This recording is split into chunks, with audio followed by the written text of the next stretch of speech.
कृष्ण कृपा मुक्ति श्री मधुसूदन प्यारे बापू जी। जय। श्रीमद् भागवत महापुराण की जय। बांके बिहारी लाल की जय। श्री श्री राधा वृंदावन चंद्र बिहारी सरकार की जय। जगन्नाथ बलदेव सुभद्रा की जय। गौरव महाप्रभु नित्यानंद महाप्रभु की जय। जगत तुलसी देवी भक्ति महारानी की जय। नरसिंह देव प्रहलाद महाराज की जय। गंगा मैया यमुना महारानी की जय।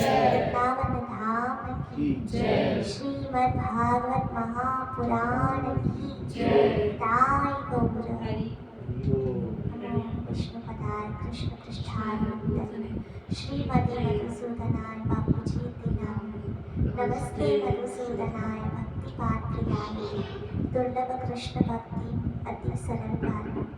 जय श्री कृष्ण चैतन्य प्रभु नित्यानंद श्री अद्वैत गदाधर श्रीवासादि गौर भक्तवृंद। हरे कृष्ण कृष्ण कृष्ण हरे हरे हरे राम राम राम हरे। जय श्री कृष्ण।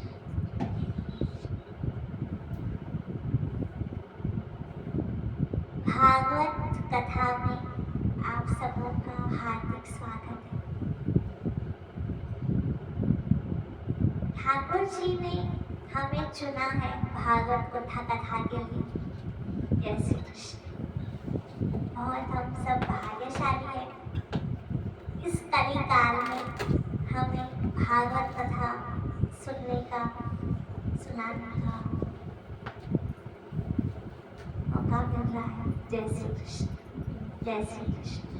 हरे कृष्ण कृष्ण कृष्ण हरे हरे हरे राम राम राम हरे हरे।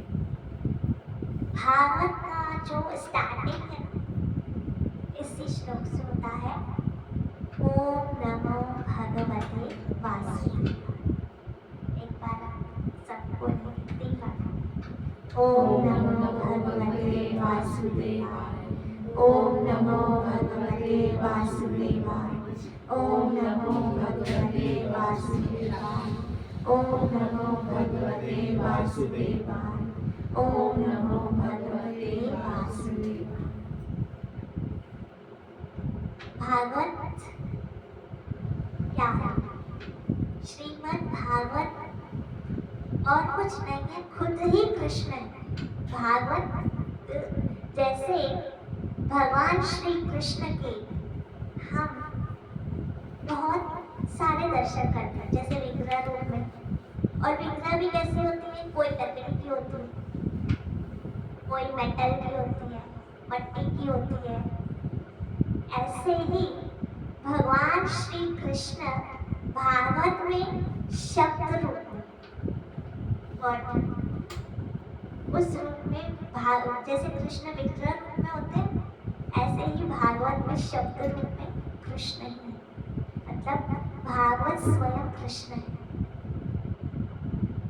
जब भगवान श्री कृष्ण इस धराधाम से जाने लगे तब उद्धव कहने लगे प्रभु आप अब अगर यहाँ से चले गए।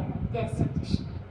हरे कृष्ण कृष्ण कृष्ण हरे हरे हरे राम राम राम हरे हरे हरे कृष्ण कृष्ण कृष्ण हरे हरे हरे राम राम राम हरे हरे।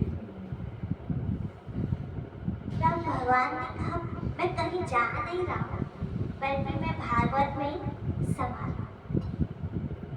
कि भाई ऐसे होता है कि जब भगवान श्री कृष्ण किस युग में आए थे?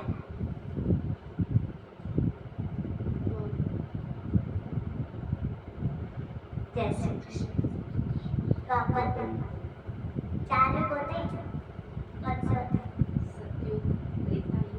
अब देखो सत्ययुग में ना राक्षस था, कौन सा? हिरण्याकश्यप। तो एक राक्षस तो एक भगवान नरसिंह भगवान। फिर भगवान श्री राम आए, रावण आया तो राम आए। कंस आए तो कृष्ण आए। अब भगवान ने देखा कि कलयुग में तो राक्षसों की कमी है, हर गली में राक्षस होगा, हर मनुष्य के अंदर एक राक्षस, छोटे छोटे जूनियर जय श्री कृष्ण, जूनियर राम जय श्री कृष्ण बैठा है अहंकार रूपी। देखो रावण जो था किसका प्रतीक था? अहंकार। और चलो रावण जितना नहीं तो उससे थोड़ा कम छोटा रावण तो हमारे में एक ईगो, कहीं ना कहीं ईगो, ईगो क्या है? रावण। जय श्री कृष्ण। और बापू जी अक्सर कहते हैं कि रावण के पास कितने सर थे? 10 थे। हमारे पास कितने हैं? जय श्री कृष्ण। एक है? एक नहीं है, आधा है। आधा तो बच्चे खा लेते हैं। जय श्री कृष्ण। ऐसे हम बोलते भी है ना, आधा सर तो ऐसा बोले खा लिया। एक अब देखो 10 सर वाले रावण का अहंकार नहीं चला, देखा? तो हम एक सर वालों का क्या चलेगा? हम सोचते हैं हमारे पास बहुत बुद्धि है, तो 10 सर वाले के पास कितनी बुद्धि होगी? टैलेंट होगा, दिमाग होगा। तो जब उसका नहीं चला, हमारा कैसे चलेगा? रावण के पास कितना सोना था? पूरी लंका। और हमारे पास कितने? जय श्री कृष्ण। और उस सोने को देख के हमको अहंकार कितना आता है इतना बड़ा अहंकार। जय श्री कृष्ण, जय श्री कृष्ण। जब इतनी बड़ी लंका वाले रावण का अहंकार चला नहीं, हम किस खेत की मूली है भाई? हम किस पे घमंड करें? इसलिए ईगो होता है ना, क्या होता है? इनो। इनो कितनी देर में असर दिखाता है? कुछ सेकेंड में 6 सेकंड। 6 सेकंड देखते हो आप। जय श्री कृष्ण, जय श्री कृष्ण, जय श्री कृष्ण। 6 सेकंड। 6 सेकंड में असर दिखाए इनो, और 6 सेकंड में काम बिगाड़े ईगो। ईगो। ईगो करना खतरनाक। ये क्या है? रावण। और इसलिए ही भगवान ने सोचा कि हर घर में हर क्योंकि कलयुग में ना पहले होते थे सीख होते थे राक्षसों के, पहचाने जाते थे कि ये राक्षस है, ये देवता है। अब ऐसा नहीं है। अब एक ही मनुष्य में भी राक्षस भी है और देवता भी है। जय श्री कृष्ण। पहचानना बहुत मुश्किल है, कब राक्षस बाहर आ जाए। और अब डरते भी है, वह भी इसका कब इसका राक्षस कौन सा रूप बाहर आ जाएगा पता शांति। जय श्री कृष्ण। हरे कृष्णा कृष्ण कृष्ण हरे हरे। फिर हम कहते भी वैसे ये बहुत अच्छा है, पर इसको अचानक, ये अचानक क्या होता है? ये जो 3 गुण होते हैं, सतोगुण रजोगुण, ये चेंज होते रहते हैं। उसके कारण क्या होता है? कभी राक्षस, कभी देवता, कभी मनुष्य। जय श्री कृष्ण। अब भगवान ने देखा कि भाई यहाँ तो ऐसा है नहीं कि भाई एक तो कोई राक्षस हो तो मैं एक अवतार ले लूँ, नहीं। तो भगवान ने कहा मैं शब्द स्वरूप में सब हर घर में प्रकट होगा। और भागवत के माध्यम से भगवान श्री कृष्ण क्या कर रहे हैं? भगवान हमारे राक्षसों का, हमारे अंदर जो राक्षस है वो दिखेंगे नहीं, और इतने छोटे छोटे होते हैं तो दिखेंगे नहीं। जय श्री कृष्ण। लेकिन भगवान आपको मार सकते। और ये भागवत कथा अब हम सुनेंगे। जय श्री कृष्ण। इसमें जो स्टार्टिंग है, शुरुआत है,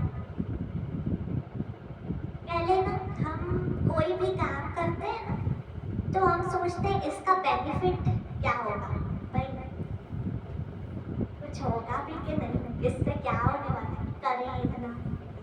तो सबसे पहले बेनिफिट्स महात्मा कि भागवत सुनने से, सिर्फ सुन लेने से, इतना कि खाली सुन लिया, समझा नहीं समझा, भाव से सुना, कुभाव से सुना, मजबूरी में सुना। जय श्री कृष्ण। कभी कभी ना लोग कथा में आते हैं पर उनका मन लगता, बैठे इधर होते। जय श्री कृष्ण। सिर्फ सुन लेने से, खाली सुनने से भागवत का मतलब मिनिमम फल कितना है कि भागवत कथा सुन लेने से, सिर्फ कृष्ण नाम हम लेते हैं ना, हरे कृष्ण कृष्ण कृष्ण हरे हरे, हरे राम राम राम हरे। सिर्फ सुन लेते हैं ना, और जब हम भगवान का नाम लेते हैं तो कम से कम हम नरक में नहीं जाएंगे, इसकी गारंटी है। जय श्री कृष्ण। और राजा, ये सबसे पहले भागवत किसने किसको सुनाई? सबसे फर्स्ट जो भागवत के वक्ता है, बोलने वाले, वो कौन है? अब हम ना अच्छे से सीरियल वाइज भागवत सुनेंगे क्योंकि हमारे पास अच्छा टाइम भी है 7 days का, और हमने मतलब मन भी बना लिया है कि हम भागवत सुनेंगे। तो जब मन बनाया ही है तो थोड़ा अच्छे से हम समझेंगे। भागवत सबसे स्टार्टिंग में किसने सुनाई थी, कोई बताएगा?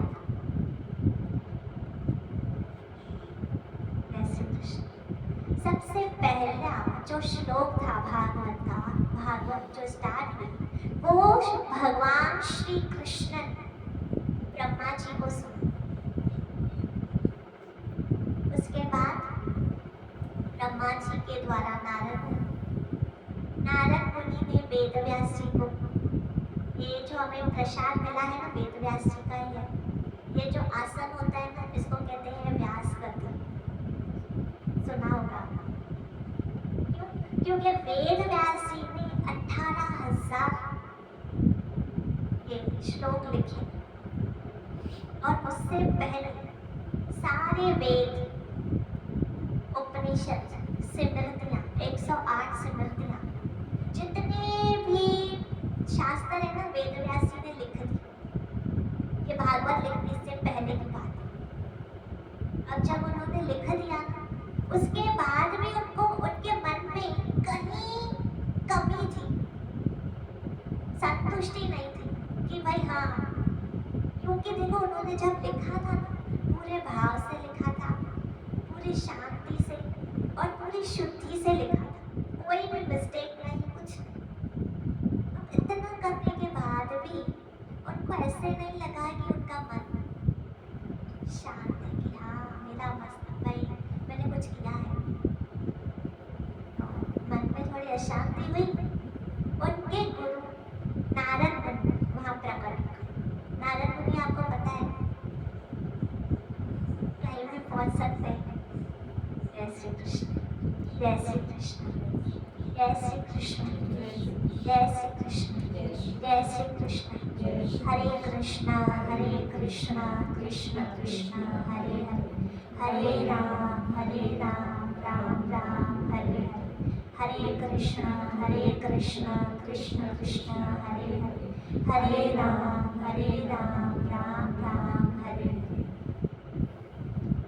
नारद मुनि जो थे उनको पकड़ लिया। गुरु होते हैं वो अपने शिष्य की प्रॉब्लम समझ जाते हैं, खुद बोलने से पहले बिना बोले पढ़ लेते हैं कि क्या समस्या है। नारद मुनि ने पूछा भाई क्या हुआ? कहा अब वो तो सब अंतर्यामी में जानते हैं। कहा सब लिख दिया फिर भी शांति नहीं है। कहा कि आपने भागवत लिखा है? जैसे कृष्ण, आपने कृष्ण कथा नहीं लिखी। जब आप कृष्ण कथा लिखेंगे ना तब ही आपके मन में, क्योंकि भगवान श्री कृष्ण क्या है? 16 कला संपन्न। भगवान श्री राम 12 करते। ऐसे जितने भी अवतार हैं ना उनमें कुछ कुछ कलाएं हैं, लेकिन भगवान श्री कृष्ण क्या है, पूर्ण 16 कला संपूर्ण। अब कृष्ण लीला, जब वेद व्यास जी को पता चल गया कृष्ण कथा लिखनी है, आप शायद बद्रीनाथ आप में से कोई गया हो, वहां पर एक गुफा है, देखा होगा श्री कृष्ण, माना गांव के पास। वहाँ वेदव्यास जी की एक गुफा है जहाँ पे उन्होंने बैठ के भागवत कथा लिखी नहीं है, बल्कि वो बोलते जा रहे हैं, गणेश जी लिख रहे हैं। ऐसे भागवत कथा का आरंभ हुआ लिखना। अब तो लिखी गई, अभी तो सुनने वाले तो अभी आएंगे कि सुनने का क्या फायदा है। जय श्री कृष्ण, जय श्री हम वाकई में बहुत बहुत, क्योंकि कलयुग में इस समय जो ऐसे चल रहा है ना समय, इसमें एक तो 7 दिन निकालना खुद में सोचना भी बहुत मुश्किल है। जय श्री कृष्ण।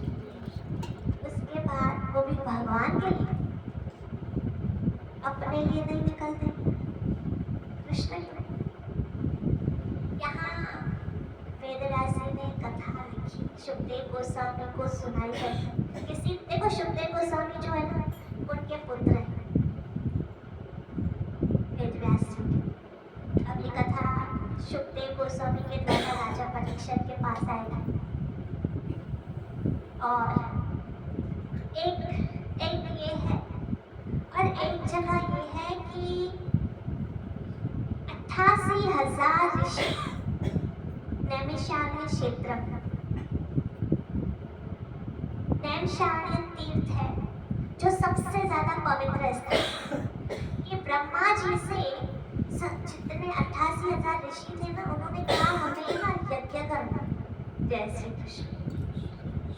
और इससे पहले मनु और शत्रुपा ने भी पूछा कि हम विवाह कि हम स्टार्टिंग कहाँ से करें, तो ये तीर्थ नैमिषारण्य सबसे पवित्र जगह। अब ये 88,000 ऋषि मुनि, अब ध्यान से सुनना, जो काम आप कर रहे हो ना कितना महत्वपूर्ण कार्य है, और जो कार्य आप कर रहे हैं ना वो कितना कितना कितना लाभदायक है। अब सुनना, ये 88,000 ऋषि है ना, क्या कर रहे थे, यज्ञ कर रहे थे, और बिल्कुल प्योरिटी से परफेक्ट यज्ञ करने के बाद एक यज्ञ पूरा हो नहीं रहा था, दूसरा स्टार्ट था। ऐसे यज्ञ पे यज्ञ, यज्ञ पे यज्ञ, यज्ञ पे यज्ञ करते ही जा रहा। अचानक से एक दिन सुबह सुबह ब्रह्म मुहूर्त में सारे ऋषि उठे थे और अपना ये सब तैयारी कर रहे थे यज्ञ की। ये देखा सामने से एक बहुत तेजस्वी महात्मा आया। जब देखा तो सब खड़े हो गए, उनका स्वागत किया, उनको एक उच्च स्थान पे बिठाया और कहा, सब उनकी अच्छे से विधिवत पूजा की, सम्मान किया। अब सबसे पहला प्रश्न था उनका कि हम यज्ञ पे यज्ञ कर रहे हैं, लेकिन हमारा उद्धार नहीं हो रहा है, हमारा मोक्ष भी नहीं हो रहा है। हाँ, सूत गोस्वामी ने जो जवाब दिया वो सुनिए। सूत गोस्वामी ने कहा कि आप जो ये यज्ञ कर रहे हो वो बिल्कुल परफेक्ट है, उसमें कोई मिस्टेक नहीं है, मंत्र भी परफेक्ट है, जो जो जैसे जैसे होना चाहिए वैसा ही है। तो फिर हमारा मतलब उसका रिजल्ट क्यों नहीं आ रहा है? कहा रिजल्ट इसलिए नहीं आ रहा है कि अब जो युग है वो चेंज हो गया। ये जो यज्ञ होते थे ना वो कब होते थे? त्रेता युग। त्रेता युग में अगर आप यज्ञ करोगे तो आपको भगवान प्राप्ति कंफर्म। और वो भी ये गोपियां जो थी ना, ये त्रेता युग से यज्ञ कर रही थी। जय श्री कृष्ण। लेकिन अब जो युग चल रहा है ना, कलयुग, कलयुग में यज्ञ चलने वाला। अब अगर कोई दवाई बिल्कुल परफेक्ट हो, अच्छी हो, नाम भी सही हो, हर चीज परफेक्ट हो, लेकिन वो एक्सपायरी डेट वाली। जय श्री कृष्ण। ऐसा करेंगे नहीं करेंगे? ऐसे ही यज्ञ तो परफेक्ट है लेकिन उनका डेट अब नहीं चलने वाला यज्ञ। क्यों? क्योंकि अब क्या है, कलयुग केवल नाम आधारा, सिमर सिमर नर उतरी पार। अब कलयुग चल रहा है, इसमें यज्ञ चलने वाली, यज्ञ से मोक्ष होगा नो गारंटी। फिर तपस्या से हो जाएगा, तपस्या से भी कुछ होने वाला। क्यों? तपस्या सबसे पहले तो हमसे तपस्या होती है। जय श्री कृष्ण। अब हमने ऐसे अभी भागवतम पढ़ेंगे ना, इसमें माँ यशोदा और नंद बाबा ने 10,000 वर्षों तक तपस्या की। उसके बाद भगवान श्री कृष्ण उनके पुत्र बन के आए। आप समझ जाओ 10,000 साल एक पर्वत के ऊपर खड़े रहकर हाथ ऊपर कर, पॉसिबल है? पॉसिबल? हम 10 मिनट भी ऐसे करके खड़े हो पाएंगे? 10,000 साल भूखे रहना, हम तो अभी बैठे हैं शांति से, ये भी बहुत है। जय श्री कृष्ण। हाँ? तो मतलब ये तपस्या हमसे होने वाली। फिर आती है बात किसकी? यज्ञों की। तो कलयुग में यज्ञ क्यों नहीं चलेंगे? कि यज्ञ अगर पहले तो उसके लिए अच्छा ब्राह्मण चाहिए, तो शुद्ध ब्राह्मण। आजकल पता चलता है ब्राह्मण भी मांस खाते हैं। जय श्री कृष्ण। फिर मंत्र भी संस्कृत में परफेक्ट होने चाहिए, तो वो भी अगर जरा भी मंत्र इधर का उधर हुआ तो उसका रिजल्ट। जय श्री कृष्ण। मतलब यज्ञ भी चलने वाले, तपस्या होने वाली, दान। जय श्री कृष्ण। दान भी कलयुग में पॉसिबल। अब जो पहले ऐसे हमने देखे हैं, पहले मंदिर कैसे थे? सोने के मंदिर। अभी है कोई? जय श्री कृष्ण। दान, स्नान के लिए पूछो तो हाँ करते हैं ना, 3 बार करते, तो दिसंबर में करते हैं, उसमें नहीं करते। जय श्री कृष्ण। उसमें कैसे करते हैं? उसमें हम पन्नी पहन के करते हैं। जय श्री कृष्ण। स्नान भी हमारे लिए, मतलब दान से भी नहीं, तपस्या से भी नहीं, स्नान से भी नहीं, किससे होगा? भगवान के नाम। ये जो नाम ले रहे हैं, अब जो कृष्ण कथा हम सुनेंगे, सूत गोस्वामी ने कहा अगर तुम लोगों को कलयुग में मोक्ष कराना है, कलयुग में अपना उद्धार करना है, तो क्या करो? श्रीमद् भागवत महापुराण, ये कथा सुनो। यहाँ पे सूत गोस्वामी, अब ये सारे 88,000 ऋषि कहने लगे आप भी सुना दीजिए। अब आप आ ही गए हो। सूत गोस्वामी ने ये कथा शौनक आदि ऋषियों को सुनाई। वो भी एक नैमिषारण्य तीर्थ भी है, आपने हो सकता है किसी का। जय श्री कृष्ण। जय श्री कृष्ण। जय श्री कृष्ण। जय श्री कृष्ण।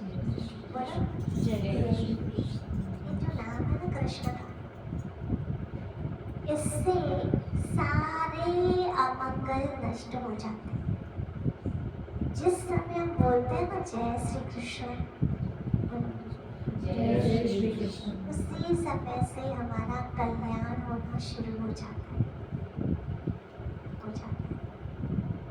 ये इतना पावरफुल नाम है, इसमें इतनी शक्ति है, इतनी शक्ति है, इतनी शक्ति है, मतलब वो हमारी कल्पना से भी परे, कि हम सोच भी नहीं सकते कि नाम में इतनी शक्ति होती है।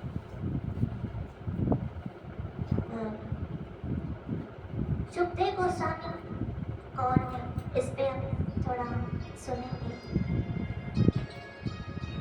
क्योंकि राजा परीक्षित को जो भागवत कथा सुनाई वो सुखदेव गोस्वामी ने सुनाई है, और राजा परीक्षित को 7 दिन में कथा सुननी थी। क्यों? कि राजा परीक्षित पांडवों की वंशज है। जिस समय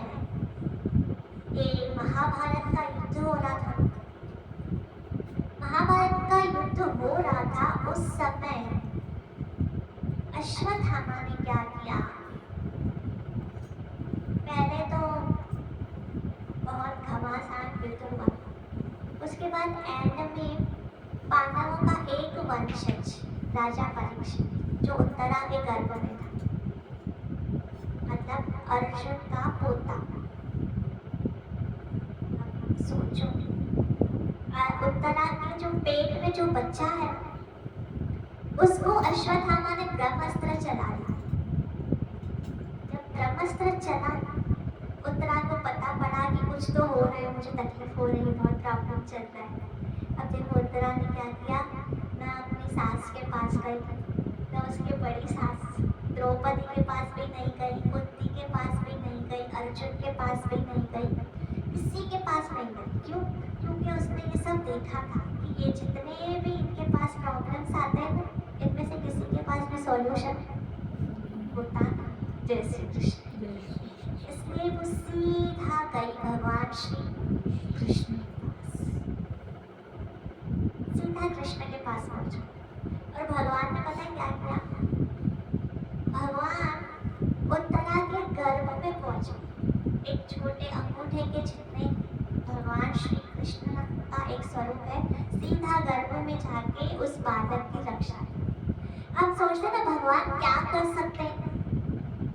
भगवान सब कर सकते हैं, कृष्ण सब कर सकते हैं। कृष्ण के लिए कुछ भी इम्पॉसिबल है ही नहीं, है ही नहीं।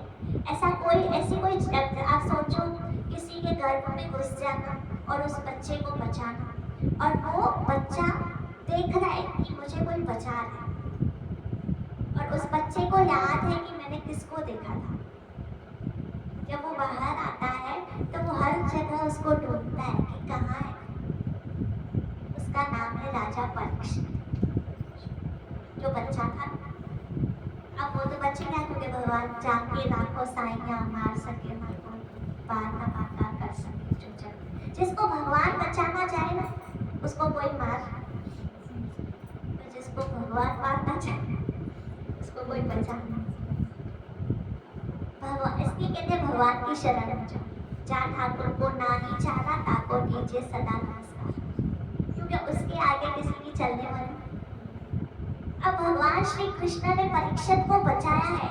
राजा, आप जब सोचो, जिस बच्चे को भगवान ने बचाया हो, वो कितना सदाचारी होगा, उसमें कितने अच्छे गुण होंगे, कितना प्योर होगा, शुद्ध होगा वो बच्चा। अब वो जो राजा बना बड़ा होकर, तो उसकी सारी प्रजा उससे खुश थी, और प्रजा को वो ऐसे पालता जैसे अपने बच्चों को पालता। ऐसा राजा, इतना अच्छा राजा, संत सेवी, संतों की सेवा करने वाला, बड़ों को सम्मान देने वाला, छोटों को प्यार देने वाला राजा एक दिन जंगल में शिकार खेलने गया। अब कर्म संजोग से रास्ता भटकते भटकते राजा को बहुत प्यास लगी, बहुत तेज धूप थी, और बहुत पैदल करते करते करते करते करते पहुंचा। लेकिन कोई उसको बहुत प्यास लगी थी, मतलब पानी कहीं दिख नहीं रहा था। दूर से देखा एक संत बैठे हैं और उसके पास में एक कलमंडल पड़ा है जल का। गए आगे, और लेकिन संत की आंखें बंद थी, समाधि में थी। उस राजा ने क्या किया, कहा मुझे बहुत प्यास लगी, मुझे पानी चाहिए। अब वो संत ने तो आंखें खोली ही नहीं, खोले। अब राजा को ना थोड़ा, देखो जब बहुत तेज भूख लगती है तो ऐसे होता है ना, थोड़ा ऐसे क्रोध आ गया। ये भी एक लीला थी भगवान। जय श्री कृष्ण। अब उसने क्या किया, इतना क्रोध उसको लगा कि ये संत है, क्या है, मुझे प्यास लगी है, इसको अपनी समाधि की पड़ी है, हो सकता है इसने आके जानबूझ के बंद की हो ताकि मैं ऐसे बातें ना करूँ। जय श्री कृष्ण। इसलिए राजा ने आओ देखा ना ताव देखा, एक सांप मरा हुआ सांप उसके गले में डाल के चले गए। गुस्से देखो, गुस्सा है ना, उसमें पता नहीं पड़ता है कि हम क्या कर रहे हैं, पता ही नहीं चलता, बाद में पछताते।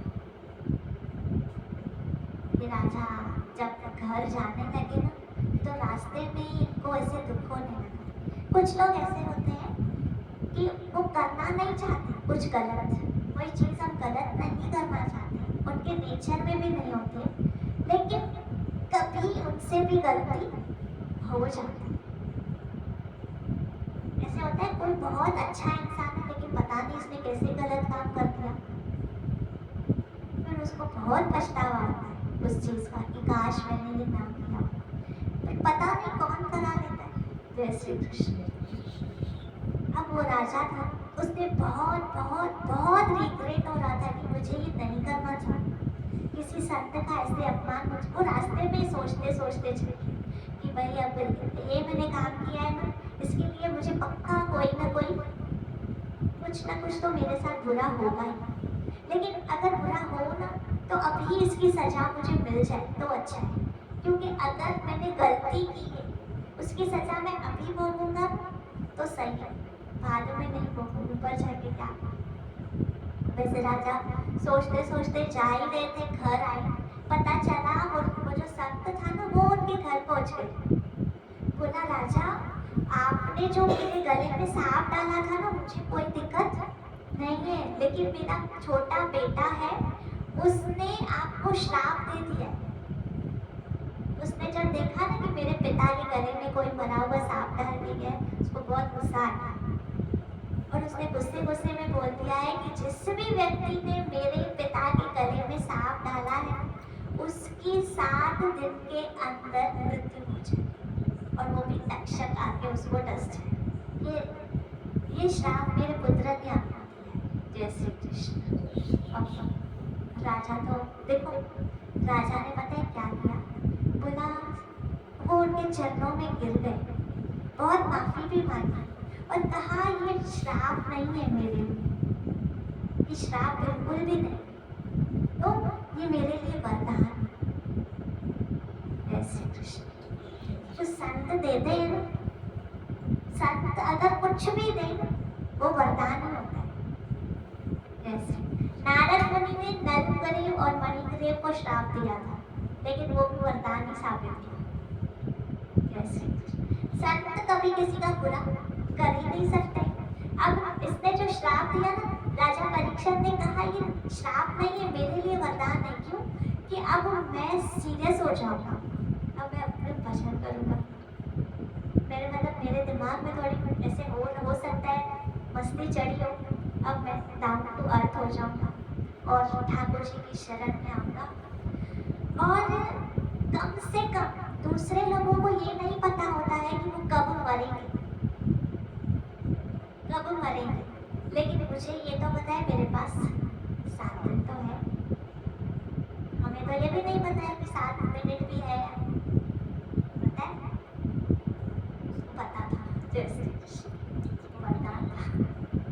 अब राजा परीक्षित ने क्या किया, सारे जितने भी उस समय के संसार में जितने भी संत साधु महात्मा तपस्वी सबको बुलाया और सबसे बिठा के एक सवाल किया कि जो मरणासन व्यक्ति है, जो बिल्कुल मरने वाला है, जैसे कृष्ण, और जिसके बाद बिल्कुल भी टाइम नहीं है, उसका क्या कर्तव्य, उसको क्या करना चाहिए, जिसके पास बिल्कुल भी टाइम नहीं है।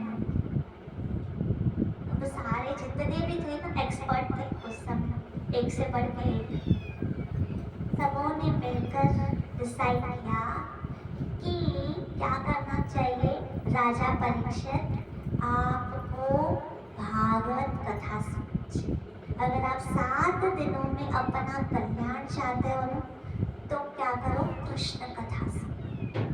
सबसे आसान तरीका, सबसे सरल, इससे ज़्यादा फास्ट कोई सर्विस और कोई भी नहीं। भागवत कथा सुनो, उससे आपका मोक्ष अवश्य हो जाए। ये राजा परीक्षित अब कथा सुनेंगे, वहाँ पे शौनक आदि ऋषि कथा सुनेंगे, उसके बाद ये कथा और भी किसी ने सुनी है, क्योंकि राजा परीक्षित को बहुत चिंता है ना, क्यों उनके पास टाइम बहुत 7 दिन में हो जाएगा, क्योंकि टाइम तो बहुत कम है। लोग तो 7 जन्म लग जाते हैं भगवत प्राप्ति के लिए, युग बीत जाते हैं, फिर कहाँ हो जाएगा। कैसे कि आत्मदेव नाम का एक ब्राह्मण था, जिसकी, देखो ध्यान से सुनना, जय श्री कृष्ण, जय श्री कृष्ण, जय श्री कृष्ण, जय श्री कृष्ण। आत्मदेव नाम का ब्राह्मण था, तुंगभद्रा नदी के तट पर उनका घर था। उसके पास किसी चीज की कमी नहीं थी, कोई भी ऐसी चीज नहीं थी उसके पास ना हो, हर चीज, लेकिन उसकी कोई संतान नहीं थी। सारे सुख है लेकिन संतान नहीं है, तो सुख किस काम है? जय श्री कृष्ण, जय श्री कृष्ण। कहा अब क्या करें, बहुत कोशिश, अब ऐसे धीरे धीरे जैसे समय बीतता गया ना, उसको ऐसे वो डिसअपॉइंट होता गया,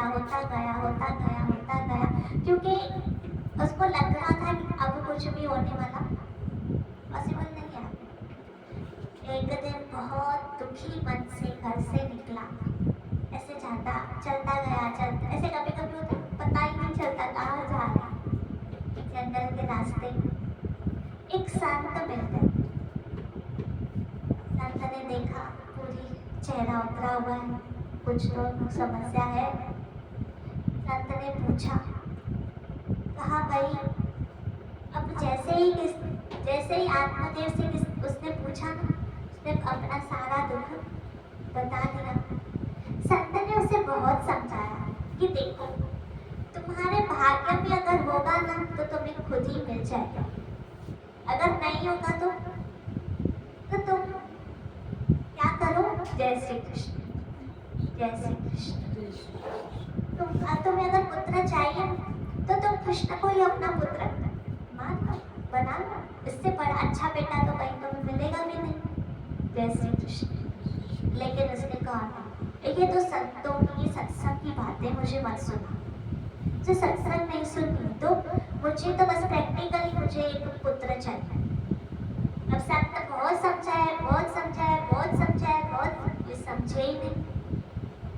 आखिर में संत के आगे गिर पड़ा, रोने लगा कि आप या तो मुझे पुत्र दे के जाओ, ऐसा कुछ करके जाओ कि मुझे पुत्र हो ही जाए, नहीं तो मैं यहीं पे आपके सामने ही अब प्राण छोड़ दूं।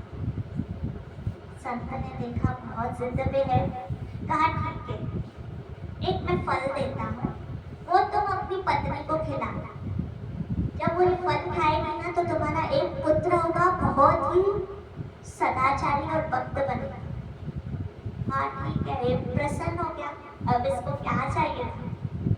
और कुछ चाहिए ही नहीं था। फल लिया, घर गया, अपनी पत्नी, अब उसकी पत्नी के देखो क्या नाम था, बोलो पता था क्या? पता है, धुंधली, मतलब समझ गए धुंधली क्या होता है?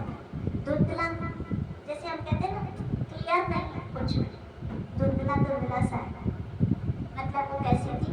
क्लियर नहीं, धुंधली थी, उसको कुछ भी दिमाग में कोई भी चीज़ क्लियर नहीं था, उसको कुछ दिखता, अच्छे से दिखता, मतलब आंखों से नहीं, मन से नहीं दिखता।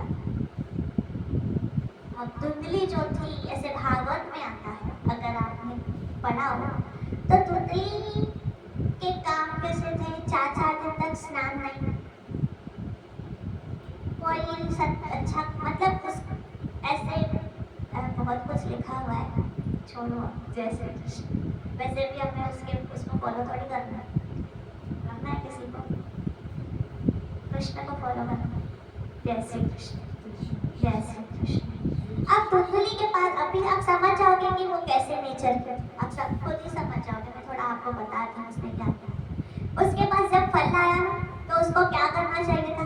खुश होना चाहिए था कि वाह मेरा काम हो गया। नहीं, उसने उसके दिमाग, उसका का दिमाग धुंधला था, कैसा था, क्या कहने लगी, अगर ये मैंने पहले तो ये जो संत होते हैं सब तो सच्चे नहीं होते, जैसे पाखंडी भी होते, कोई जादू टोना करके दे दिया हो पता नहीं, जैसे कहाँ पेट में कुछ हो जाए, कोई बीमारी हो जाए, छोड़ो बाबा।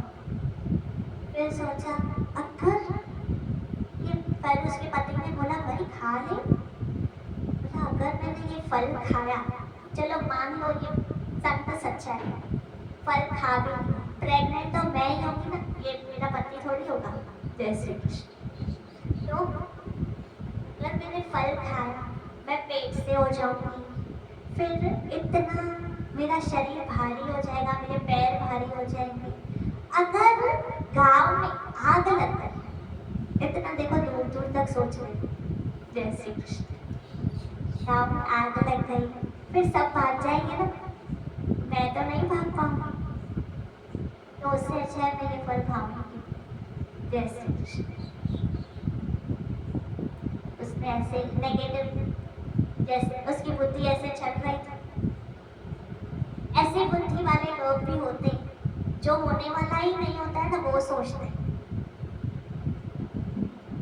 पता है क्या सोचते हैं आप, पता है कई लोग ऐसे होते हैं जो चीज कभी कभी मतलब सबसे पहले तो ऐसे सोचते हैं, कई लोगों को ना नेगेटिव सोचने की बीमारी होती है, जय श्री कृष्ण, जय श्री कृष्ण। कुछ अच्छा भी होता है ना उसमें से भी वो ढूंढ निकालता है कि ये देखो ऐसे होने वाला होगा, ऐसे होगा, जय श्री कृष्ण। और पता है कई बार क्या करते हैं, कुछ हुआ भी नहीं होता है ना, पहले से ही सोच सोच के उसके लिए दुखी होते हैं।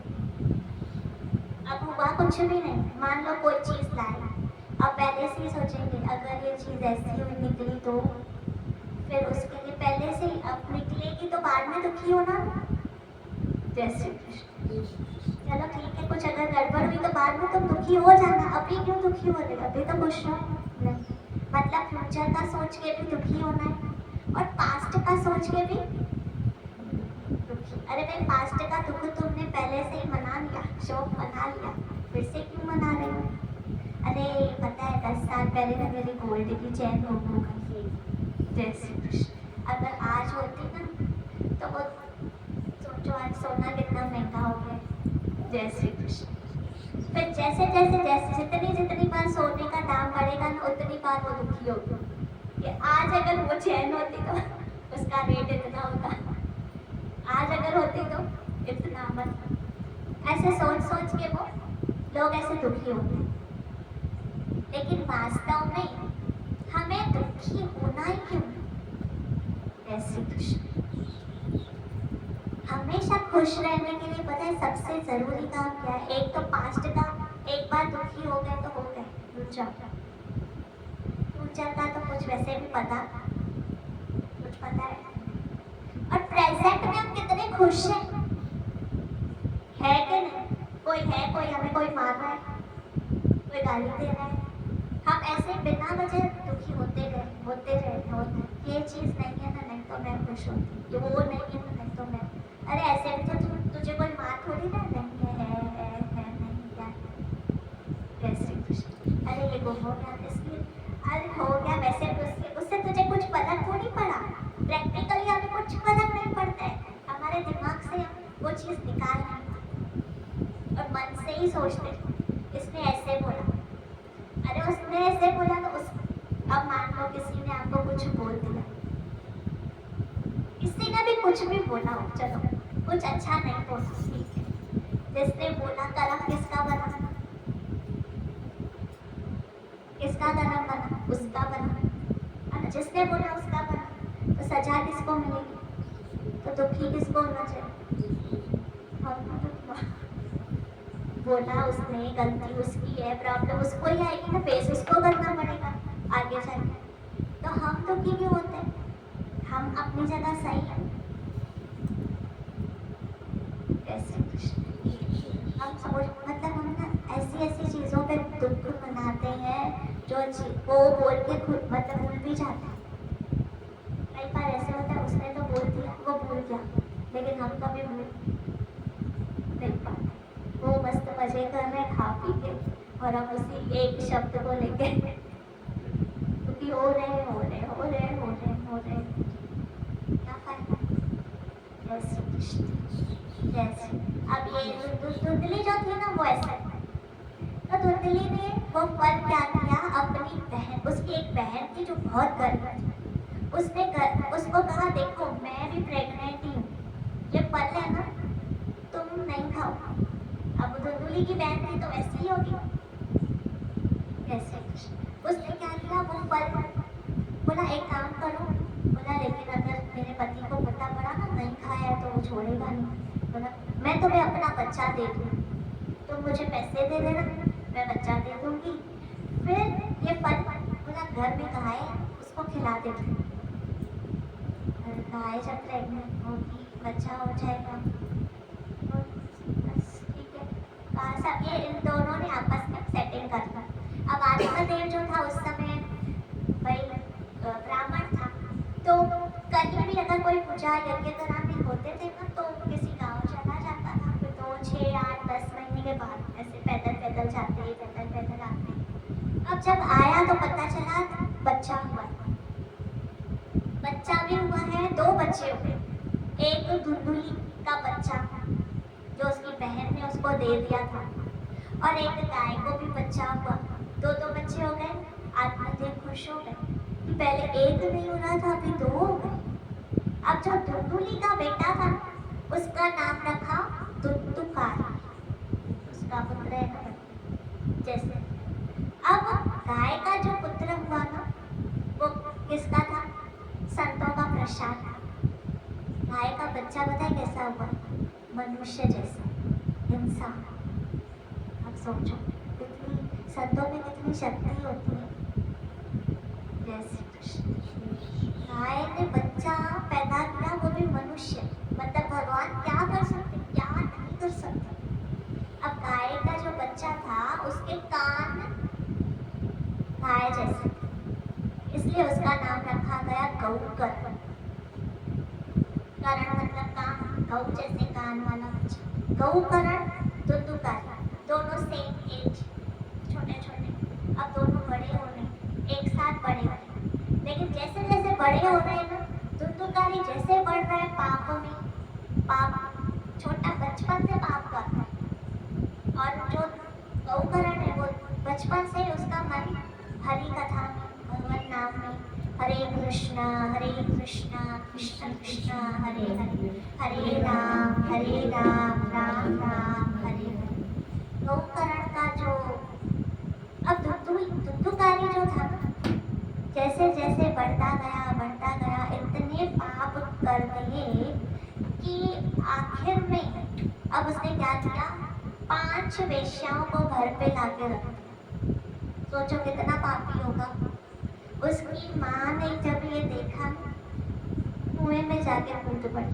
जय श्री कृष्ण। सोचो इसका एक पाप ये भी बढ़ गया।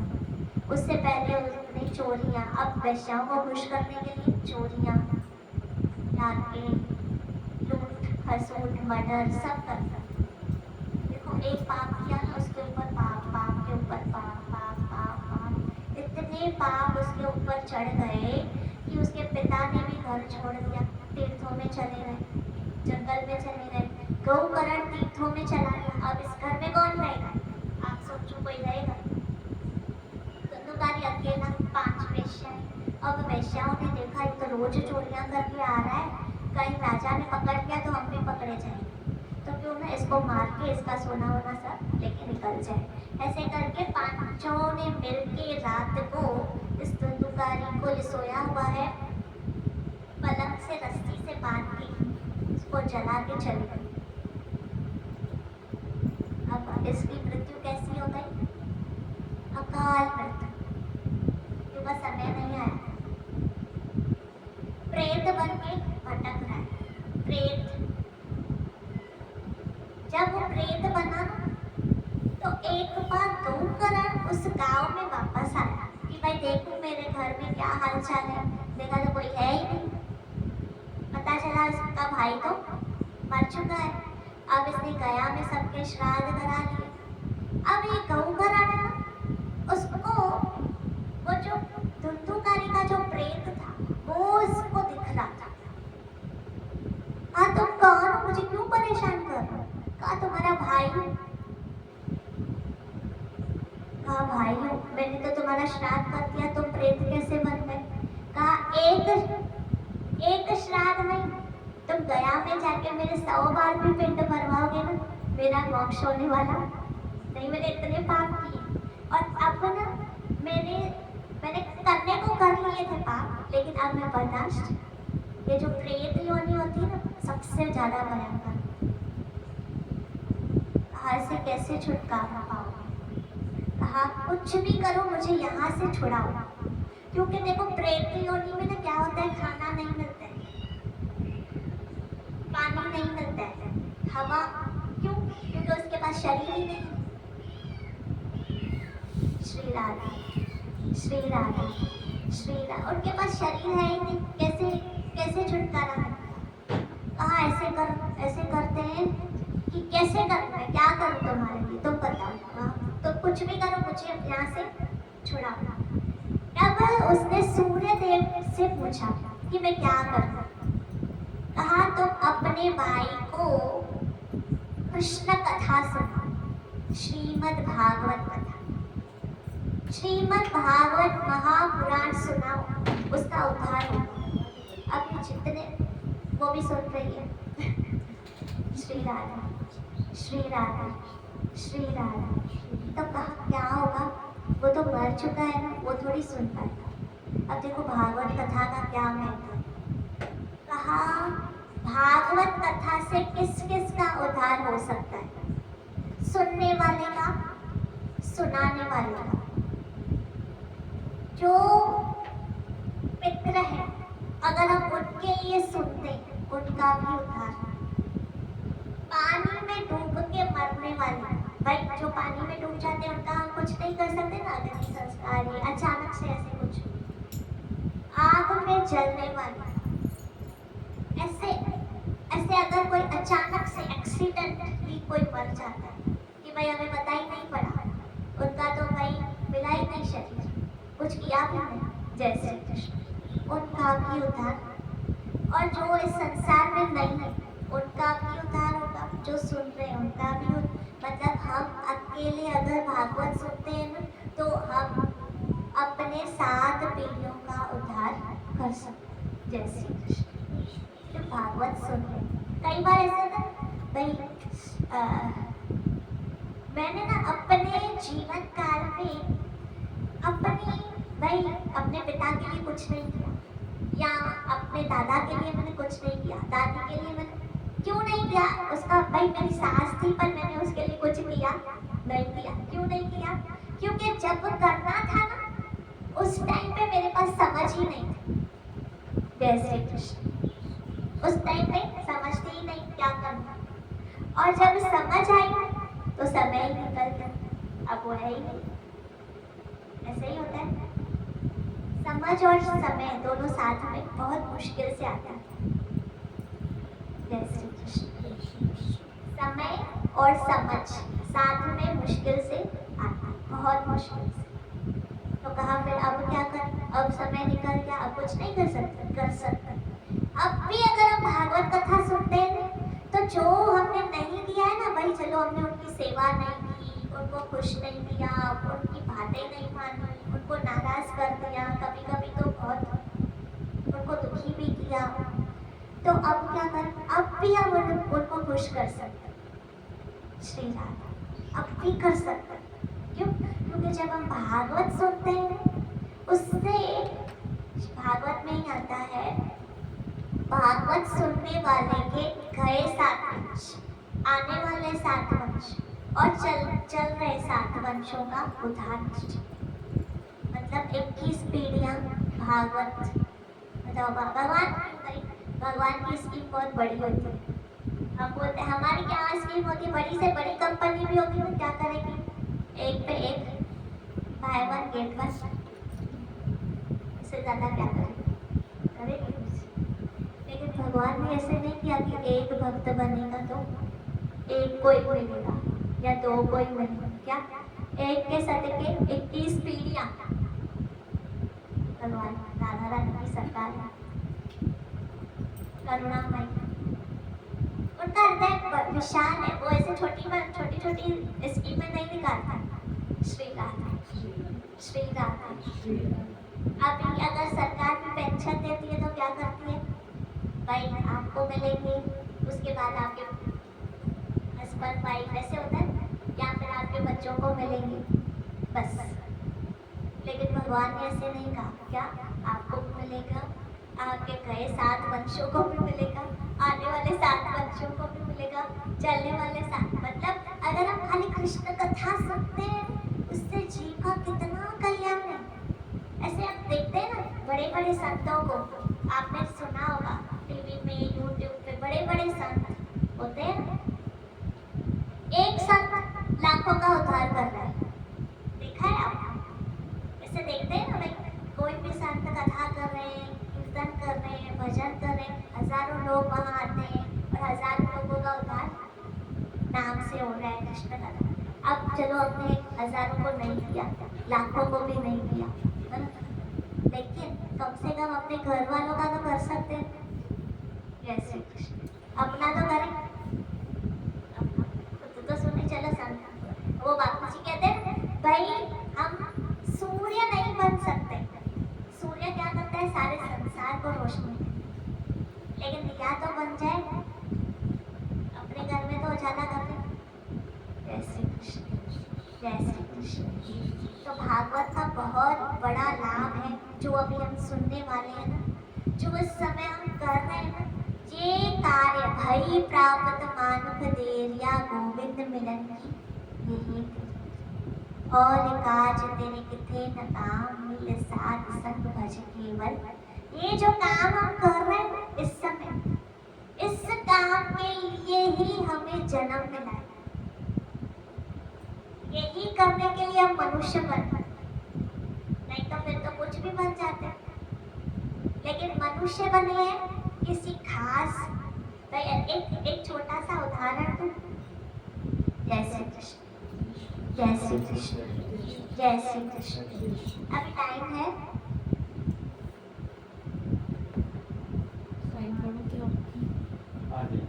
आठ हो गया, तो हम कल पे छोड़े। बहुत हो गया आज के लिए, ये कथा कल पे छोड़ते हैं। और ठाकुर जी से यही प्रार्थना कर रहे हैं भागवत से कि बहुत अच्छा भागवत का जो सुन, एक तो हमारा भाव बन जाए। सबसे पहले तो भागवत सुनने का जो मेन होता है ना, वो क्या होता है कि भागवत सुनने से कृष्ण भक्ति मिलती है। और ये हमारा भाव बन जाए कि हमें कृष्ण मिल जाए इसी जन्म में। यहीं पे हम भागवत को विराम देते हैं, 2 मिनट कीर्तन करेंगे। Radhe Radhe Govind Govind Radhe. Welcome to Core Music World. Bluetooth device is ready to connect. The Bluetooth device is ready to pair.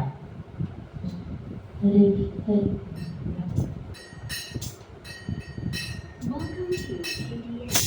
Radhe Radhe Govind Govind Radhe.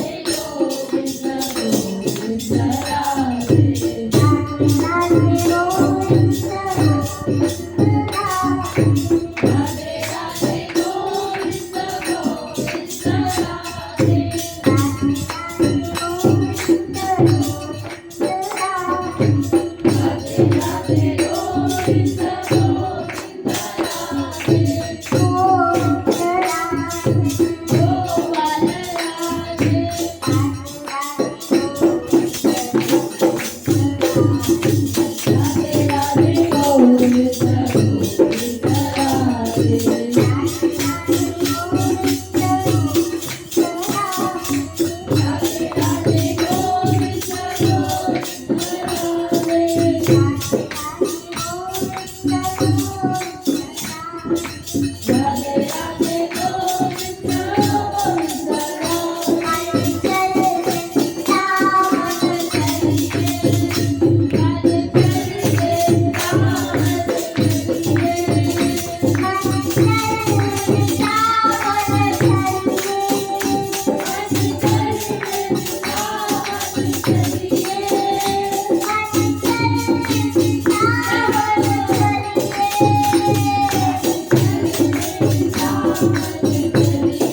बहुत प्यारे